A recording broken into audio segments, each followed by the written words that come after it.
ঘুরতে যাই। সেক্ষেত্রে মালয়েশিয়ান ভাষায় বলা হয় জুম কিতা pergi জালান জালান। দেখুন আজকের বাক্যগুলো কিন্তু বেশিরভাগই জোড়া শব্দ দিয়ে বানানো, খুব ক্লিয়ার করে। জোড়া শব্দ দিয়ে যে ভিডিও আমি তৈরি করেছিলাম সেটা কিন্তু প্রচুর ভিউ হয়েছে, আমি দেখলাম। তো ওটা নিয়ে বাক্য তৈরি করা কিন্তু দরকার ছিল, এই জন্য আজকে খুবই ভেঙে ভেঙে বাক্যটা তৈরি করতেছি জোড়া শব্দ দিয়ে। বিশেষ করে জোড়া শব্দগুলো দিয়ে খুবই উপকারী ভিডিও হবে আজকে আমি মনে করি। তো চলো আমরা ঘোরাফেরা করতে যাই।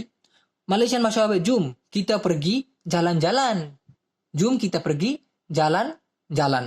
কিতা মানে হচ্ছে আমরা, কিতা, ঠিক আছে। জুম মানে চলো, লেটস লেটস গো, চলো। জুম জুম কিতা pergi, চলো আমরা যাই। জালান জালান, ঘোরাফেরা করতে।